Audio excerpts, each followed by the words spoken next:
Oma Jnana Timirandhasya Jnananjana Shalakaya Chakshurunmilitam Yena Tasmai Sri Gurave Namaha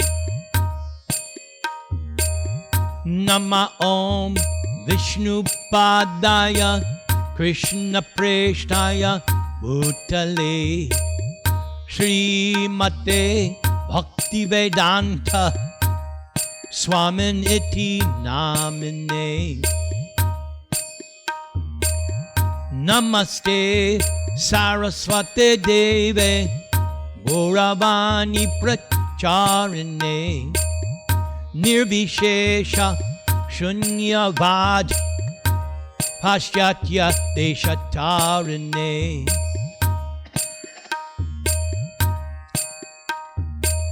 Trinadapi Sunichena Tarar Iva Sahishnuna Amanina Manadena Kirtaniya Sadahari Hare Nama Hare Nama Hare Nama Aivaki Batam Kalau Nastyeva Nastyeva Nastyeva Gatir Anyata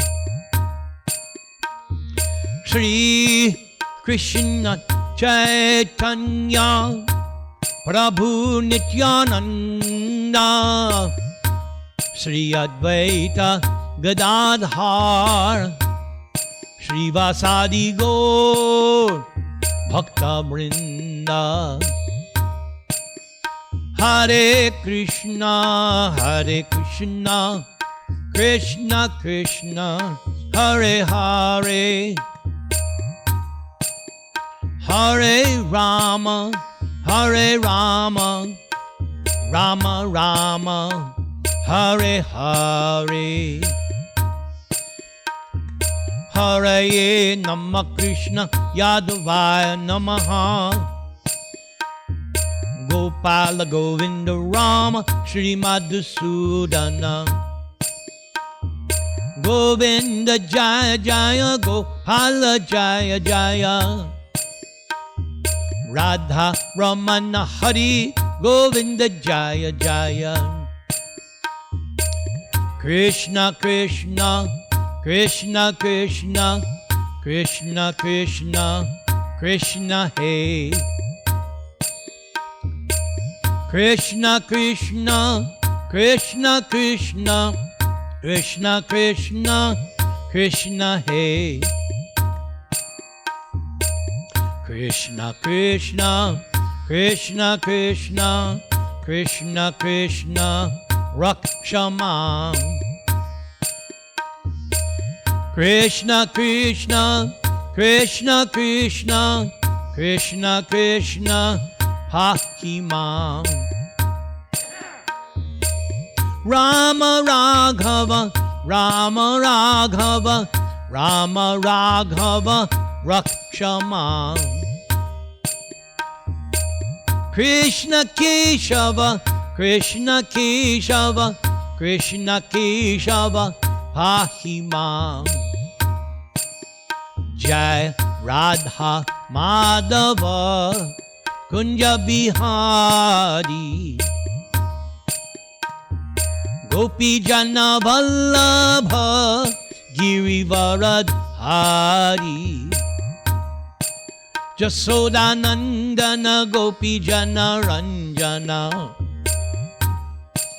Jamuna Tira Vanachari Jaya Radha Madhava Kunja Bihari Gopi Jana Vallabha Girivaradhari Jasodanandana Gopi Jana Ranjana Jamuna Tira Vanachari Jaya Radha Madhava Kunja Bihari Gopi Jana Vallabha Girivaradhari Jasoda Nandana Gopi Jana Ranjana Jasoda Nandana Gopi Jana Ranjana Jamuna Tira Vanachari Hare Krishna Krishna Krishna Hare Hare Hare Rama Rama Rama Hare Hare Om Namah Bhagavate Vasudevaya Om Namo Bhagavate Vasudevaya Om Namo Bhagavate Vasudevaya Klim Krishnaya Namaha. There was a very nice Brahmana friend of Lord Krishna, and as a perfect Brahmana, he was very elevated in transcendental knowledge. And because of his advanced knowledge, he was not at all attached to material enjoyment. Therefore, he was very peaceful and had achieved supreme control over his senses. Although the Brahmana friend of Lord Krishna was a householder, he was not busy accumulating wealth for very comfortable living. Therefore, he was satisfied by the income which automatically came to him according to his destiny. This is the sign of perfect knowledge. The Brahmana, therefore, did not exert himself for more material happiness. Instead, he used his valuable time simply for advancing in Krishna consciousness. Externally, he appeared very poor because he had no rich clothes and could not provide rich clothes for his wife. And because their material condition was not very opulent, they were not even eating sufficiently, and thus both he and his wife appeared very thin. But the wife was not anxious for her personal comfort.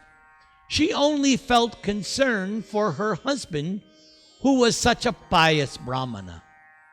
She trembled due to her weak health, and although she did not like to dictate to her husband, she spoke as follows. My dear husband, I know that Lord Krishna, the husband of the goddess of fortune, is your personal friend. You are also a devotee of Lord Krishna, and Krishna is always ready to help his devotee.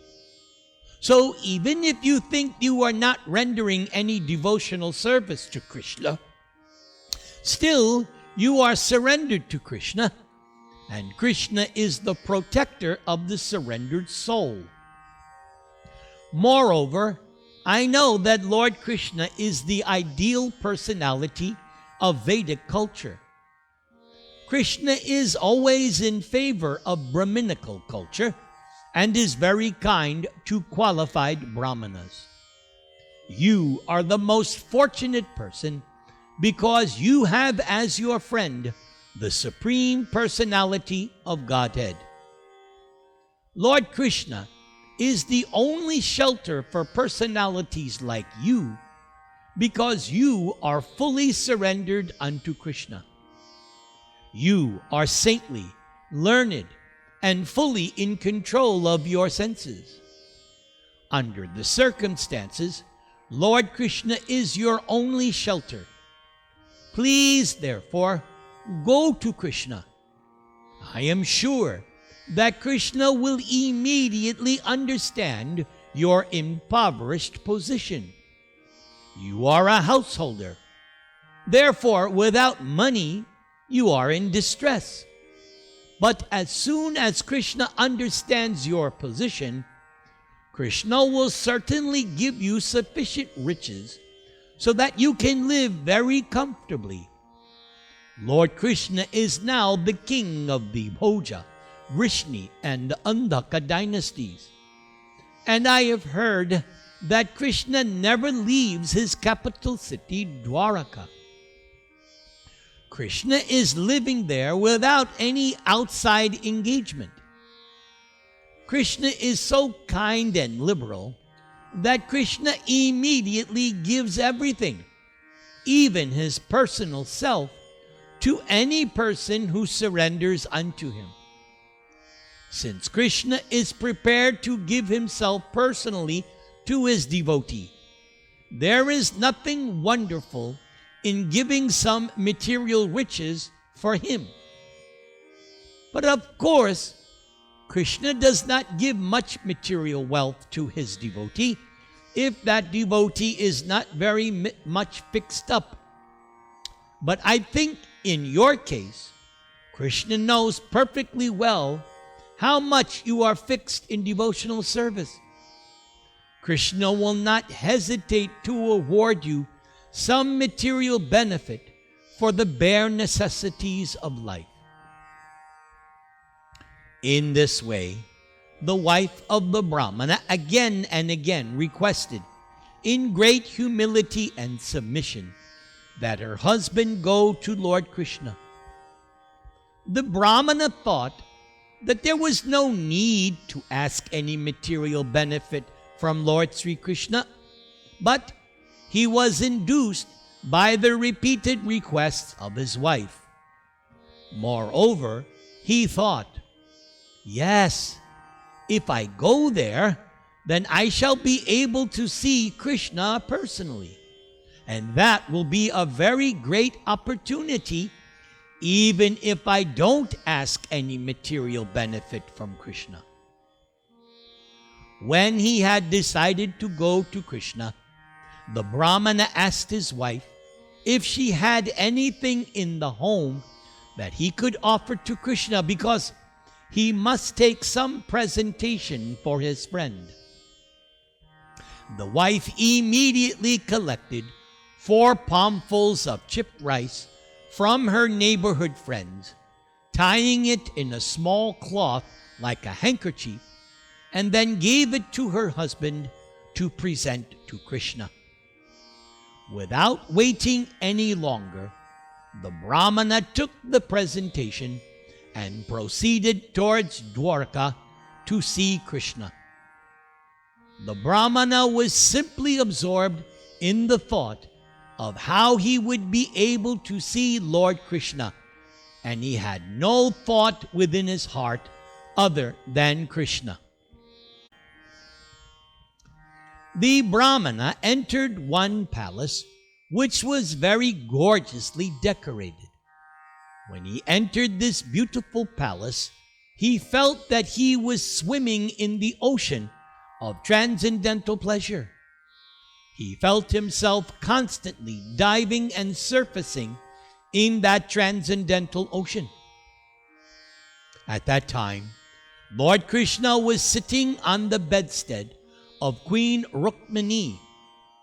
Even from a considerable distance, Krishna could see the Brahmana coming to his home, and Krishna could indeed recognize him as his old friend.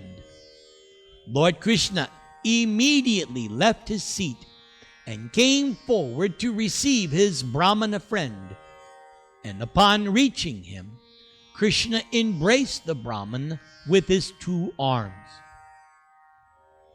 Lord Krishna is the reservoir of all transcendental pleasure, and yet Krishna felt great pleasure upon embracing this poor Brahmana, because Krishna was meeting his very dear friend. Lord Krishna had the Brahmana seated on his own bedstead and personally brought all kinds of fruits and drinks to offer him, as is proper in receiving a worshipable guest. Lord Sri Krishna is the supreme pure, but because Krishna was playing the role of an ordinary human being, Krishna immediately washed the Brahmana's feet. And for his own purification, Krishna sprinkled the water onto his head. After this, Krishna smeared the body of the Brahmana with different kinds of scented pulp, such as sandalwood, aguru, and saffron. Krishna immediately burned several kinds of scented incense and, as is usual, offered the Brahmana arati with burning lamps. After thus offering the Brahmana an adequate welcome, and after the Brahmana had taken food and drink, Lord Krishna spoke. "Oh, my dear friend, it is a great fortune for me that you have come here. This Brahmana, being very poor, was not dressed nicely. His clothing was torn and dirty. His body was very lean and thin. The Brahmana appeared not very clean, and because of his weak body, his bones were distinctly visible. The goddess of fortune, Rukmini Devi, personally began to fan the Brahmana with the chamara fan, while the other women in the palace were indeed astonished at Lord Krishna's behavior in receiving this Brahmana in such a way. They were surprised to see how eager Lord Krishna was to welcome this particular Brahmana. They wondered how Lord Krishna could personally receive such a Brahmana who was poor, not very neat or clean, and poorly dressed. But at the same time, they could realize that this Brahmana was not an ordinary living being. They knew that this Brahmana must have performed great pious activities. Otherwise, why was Lord Krishna, the husband of the goddess of fortune, taking care of him so much? And they were even still more surprised to see that the Brahmana was seated on the bedstead of Lord Krishna. They were especially surprised to see that Lord Krishna had embraced the Brahmana exactly as Krishna would embrace his elder brother Balaramaji, because Lord Krishna used to embrace only Rukmini or Balaram and no one else. So after the Brahmana had been received nicely and seated on Lord Krishna's own cushioned bed, he and Krishna took each other's hands and began to talk about their early life when they had both lived under the protection of the Gurukula. "Oh, my dear friend, I think you must remember our activities during the days when we were living as students.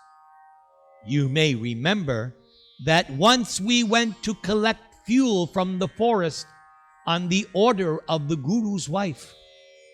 While collecting the dry wood, we entered the dense forest, and by chance we became lost. There was an unexpected dust storm, and then clouds and lightning in the sky, and the explosive sound of thunder. Then sunset came, and we were lost in the dark jungle. After that, there was severe rainfall. The whole ground was overflooded with water, and we could not trace out the way to return to our Guru's ashram. You may also remember that heavy rainfall. It was not actually rainfall, but a sort of devastation. On account of the dust storm and the heavy rain, we began to feel greatly pained, and whatever direction we turned, we were bewildered. In that distressed condition, we took each other's hand and tried to find our way out. And so we passed the whole night in that way. And early in the morning, when our absence became known to our Gurudev, he sent his other disciples to search us out. Our Guru also came with them. And when they finally reached us in the jungle, they found us very much distressed. With great compassion, our Gurudev said, "Oh, my dear boys, it is very wonderful that you have suffered so much trouble for me. For everyone likes to take care of one's own body as their first consideration. But you are so good and faithful to your Guru that without caring for bodily comforts, you have taken so much trouble for me. So I am glad to see that I have bona fide students like you who will undergo any trouble for the satisfaction of one's spiritual master. That is the way for a bona fide disciple to become free from his debt to the spiritual master. For it is the duty of the disciple to dedicate his life to the service of the spiritual master. My dear best of the twice-born, I am greatly pleased by your acts, and so I bless the both of you. May all your desires and ambitions be fulfilled for you in this life, and may the understanding of the Vedas, which you have learned from me, always continue to remain within your memory, so that at every moment you can remember the teachings of the Vedas and quote their instructions without any difficulty. Thus, you will never be disappointed in this life or the next." Krishna continued speaking to the Brahmana. My dear friend, you may remember that many such incidents occurred while we were in the ashram of our spiritual master.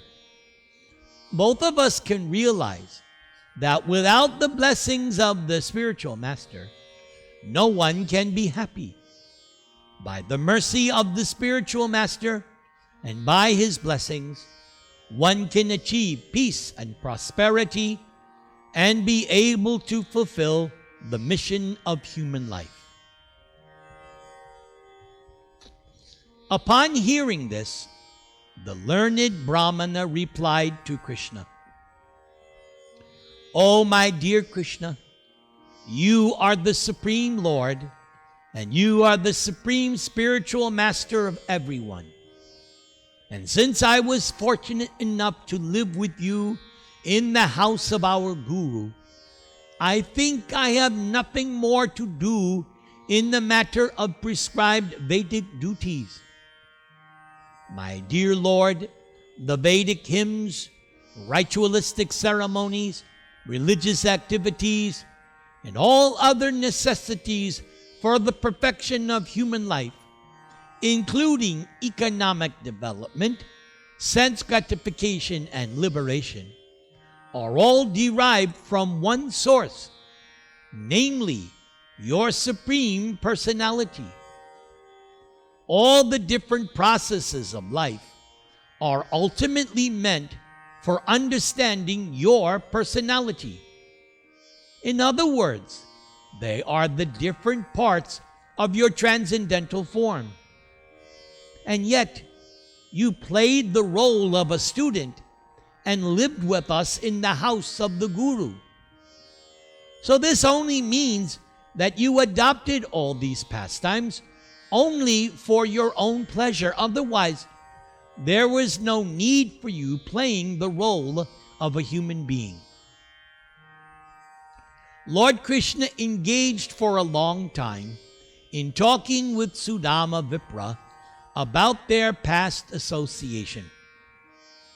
Then, just to enjoy the company of his old friend, Lord Krishna began to smile and asked, "And so, my dear friend, what have you brought for me? Has your wife given you some nice eatable for me?" While addressing his friend, Lord Krishna looked upon Sudama and smiled with great love. Krishna continued to speak. "Oh, my dear Sudama, you must have brought some presentation for me from your home." Lord Krishna knew that Sudama was hesitating to present him with the paltry chipped rice, which was actually unfit for Krishna's eating. Understanding the mind of Sudama-vipra, Krishna then said, "My dear Sudama, I am certainly not in need of anything, but if my devotee gives me something as an offering of love, even though it may be very insignificant, I do accept it with great pleasure. On the other hand, if a person is not a devotee, even though one may offer me very valuable things, I do not care to accept them. Actually, I only accept things offered to me in devotion and love. Otherwise, however valuable a thing may be, I still do not accept it. If my pure devotee offers me even the most insignificant things, a little flower, a little piece of leaf, a little water, but saturates the offering in devotional love, then not only do I gladly accept such an offering, but I eat it with great pleasure." Lord Krishna assured Sudama-vipra that he would be very glad to accept the chipped rice Sudama had brought from home. Yet, out of great shyness, Sudama-vipra hesitated to present it to Krishna. Sudama was thinking, "How can I offer such an insignificant thing to Krishna?" And so Sudama simply bowed his head. Lord Krishna, as the Super Soul, knows everything in everyone's heart. Krishna knows everyone's determination and everyone's want. Krishna therefore knew the reason for Sudama-vipra's coming to him. Krishna knew that driven by extreme poverty, Sudama had come there at the request of his wife. Thus, thinking of Sudama as his very dear old class friend, Krishna knew that Sudama's love for him as a friend was never tainted by any desire for material benefit. Krishna was thinking, "Yes, Sudama has not come asking anything from me, but being obliged by the request of his wife, Sudama has come to see me just to please her." Lord Krishna therefore decided that he would give more material opulence to Sudama-vipra than that which could be imagined even by the King of Heaven.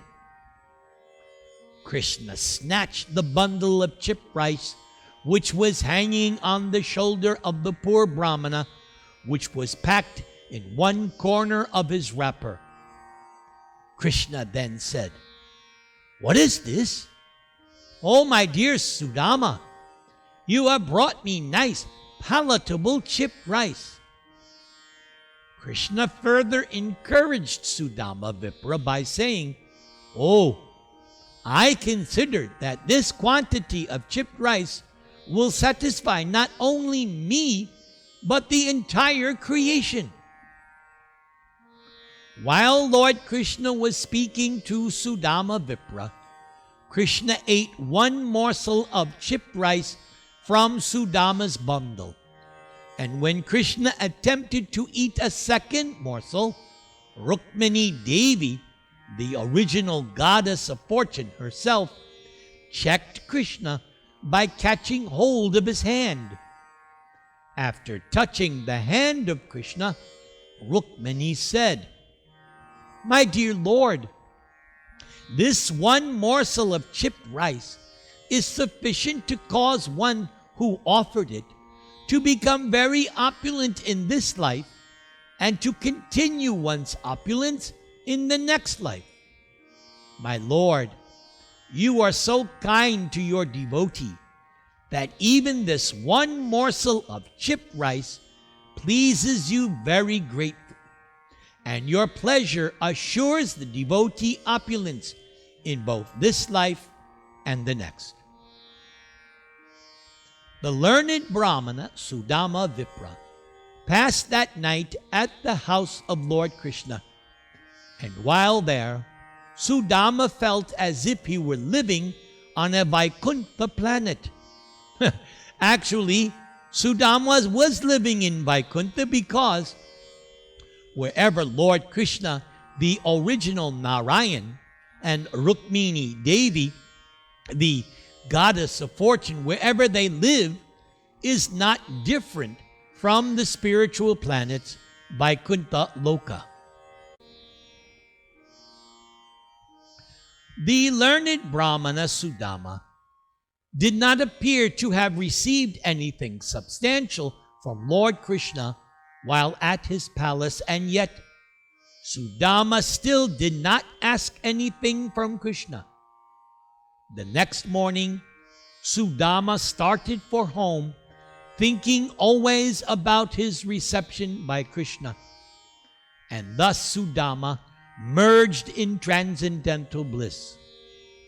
All the way home, Sudama simply remembered the dealings of Lord Krishna, and Sudama felt very happy to have seen Krishna.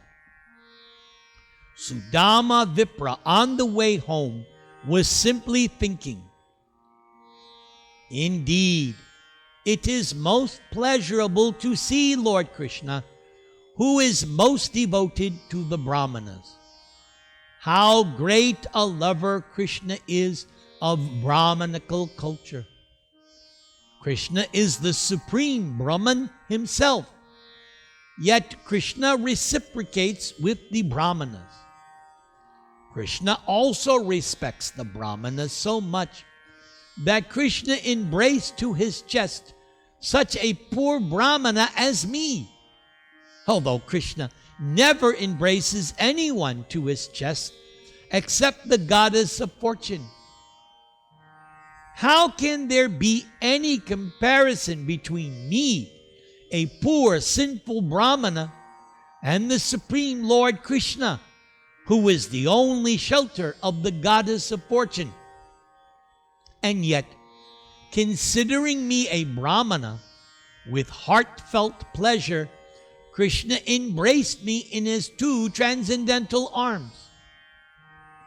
Lord Krishna was so kind to me that Krishna allowed me to sit on the same bedstead where the goddess of fortune Rukmini lies down herself. Krishna considered me his real brother. Oh, how can I appreciate my obligation to Krishna? When I was tired, Srimati Rukmini Devi, the goddess of fortune, began to fan me, holding the chamara whisk in her own hand. Rukmini never considered her exalted position as the first queen of Lord Krishna. I was rendered service by the Supreme Personality of Godhead because of his high regard for the Brahmanas.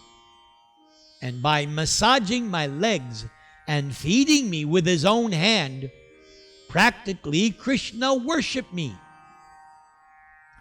aspiring for elevation to the heavenly planets, aspiring for liberation, aspiring for all kinds of material opulence, or aspiring for the perfection in the powers of mystic yoga, everyone throughout the universe worships the lotus feet of Lord Krishna.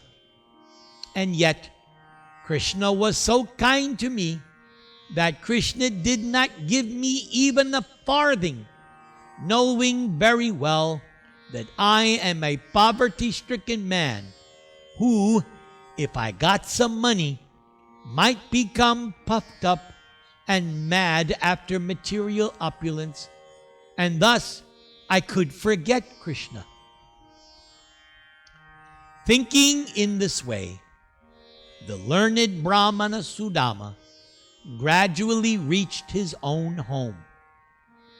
But there Sudama saw that everything had wonderfully changed.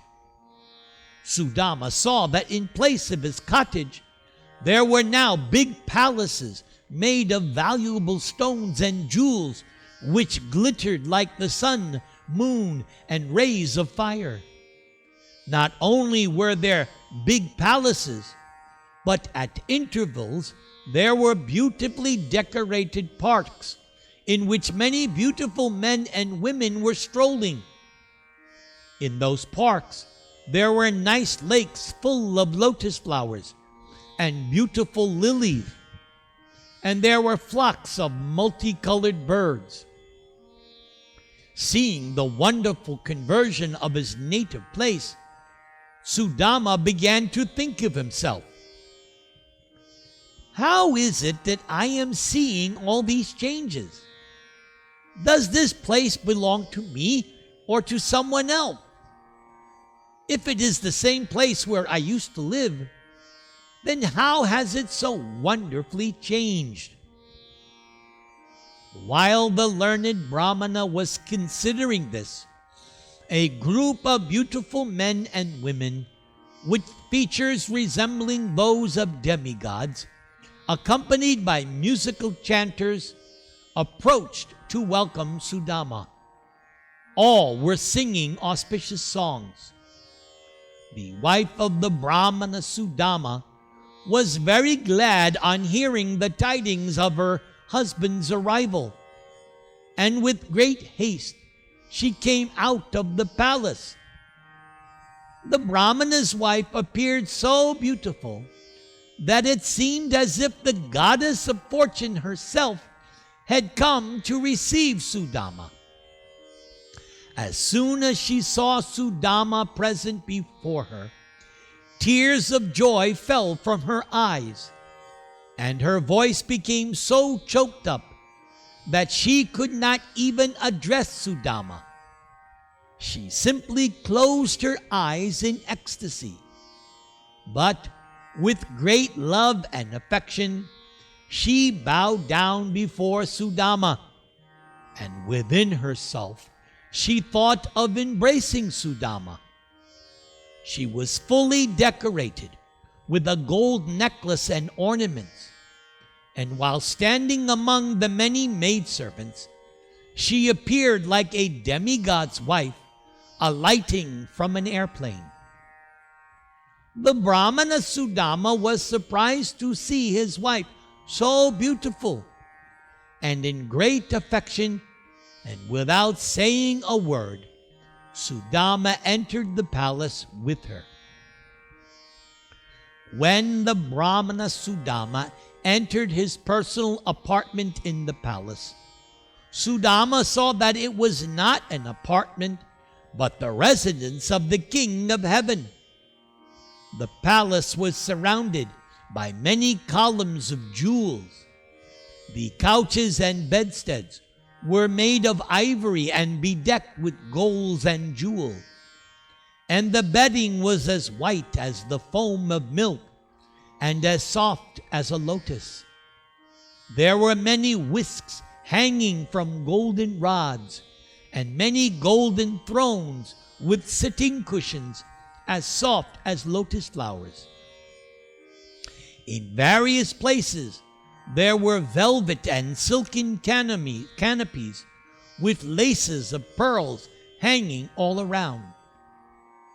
The structure of the building stood on excellent transparent marble with engravings made of emerald stones. All the women in the palace carried lamps made of valuable jewels. The flames and the jewels combined to produce a wonderfully brilliant light. When the Brahmana Sudama saw his position suddenly changed to one of opulence, and when Sudama could not determine the cause for such a sudden change, Sudama began to consider very gravely how it had all happened. Sudama thus began to think, "From the very beginning of my life, I have been extremely poverty-stricken. So what could be the cause of such great and sudden opulence? I do not find any cause other than the all-merciful glance of my friend Lord Krishna, chief of the Yadu dynasty. Certainly, all these are gifts of Lord Krishna's causeless mercy. Krishna is self-sufficient. Krishna is the husband of the goddess of fortune, and thus Krishna is always full with 6 opulences. Krishna can indeed understand the mind of his devotee, and Krishna sumptuously fulfills the devotee's desires. All these acts of my friend, Lord Krishna, my beautiful dark friend Krishna, is far more liberal than the cloud which can fill the great ocean with water. Without disturbing the cultivator with rain during the day, the cloud brings liberal rain at night just to satisfy the cultivator. And yet, when the cultivator wakes up in the morning, he still thinks it has not rained enough. Similarly, Krishna fulfills the desires of everyone according to one's position, yet one who is not in Krishna consciousness considers all the gifts of the Lord to be less than one's desire. On the other hand, when Krishna receives even a little thing in love and affection from his devotee, Krishna considers it a great and valuable gift. I am a vivid example of this. I simply offered Krishna a morsel of chipped rice, and in exchange, Krishna has given me opulences greater than the opulence of the King of Heaven.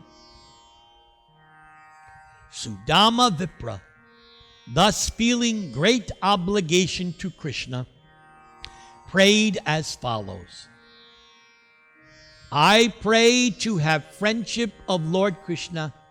I pray to engage in Krishna's service, and I pray to surrender fully unto Krishna in love and affection.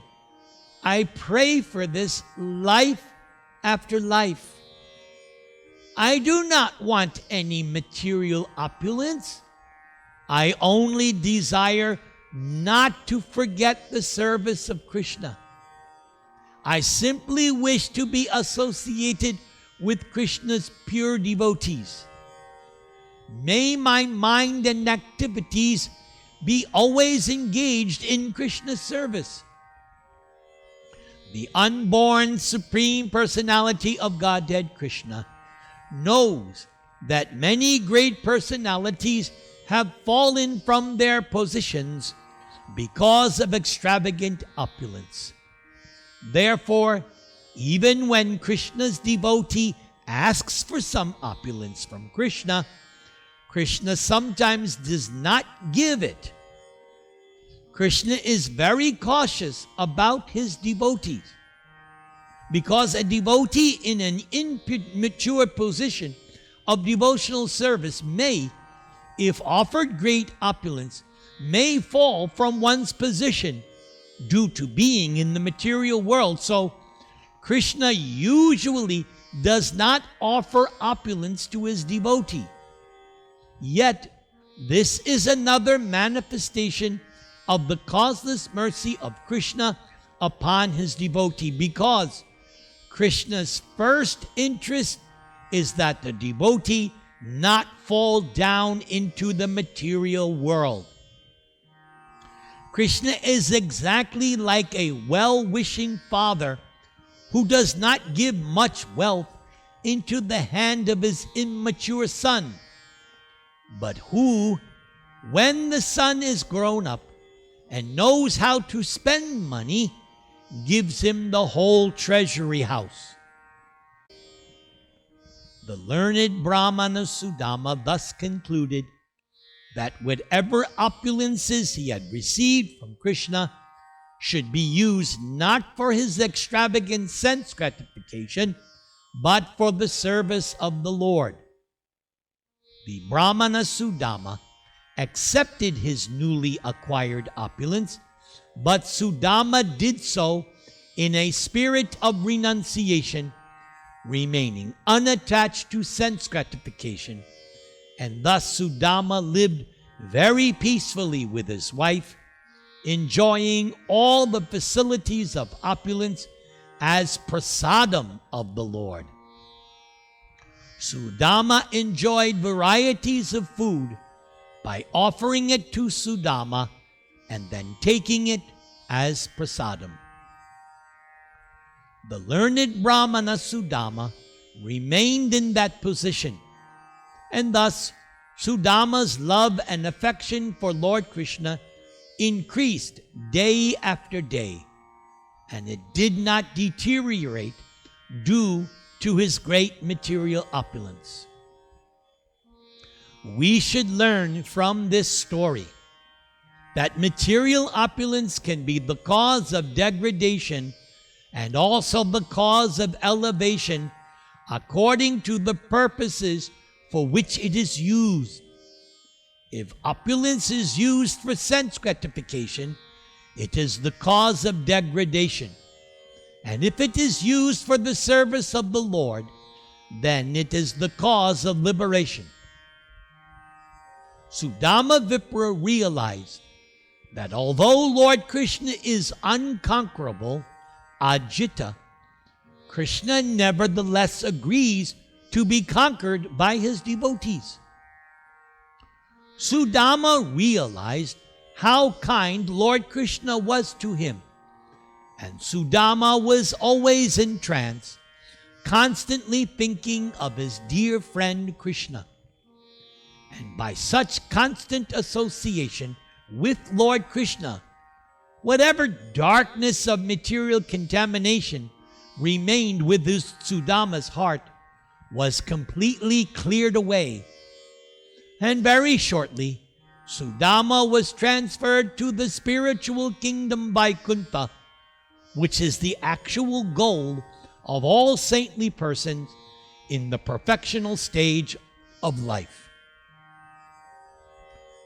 Shukadeva Goswami has stated that all persons who hear this history of Sudama-vipra and Lord Krishna will come to know how affectionate Lord Krishna is to Brahmana devotees like Sudama.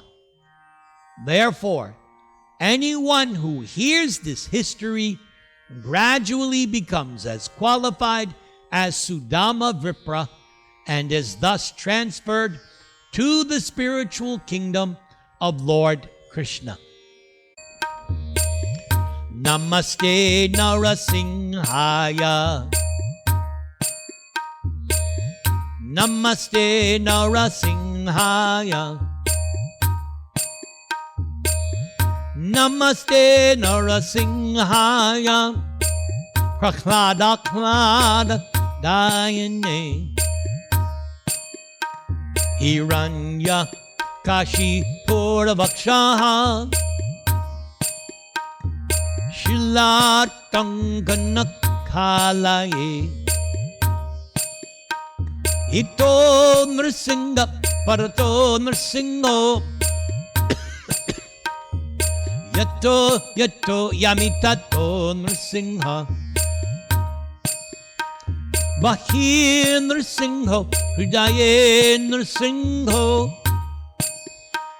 Nrsingham Adim Sharanang Prapadye Nrsingham Adim Sharanang Prapadye Nrsingham Adim Sharanang Prapadye Nrsingham Adim Sharanang Prapadye Tavakara Kamalavare Nakham Adbhuta Sringam Dalita Hiranyakashipo Tanu Bringam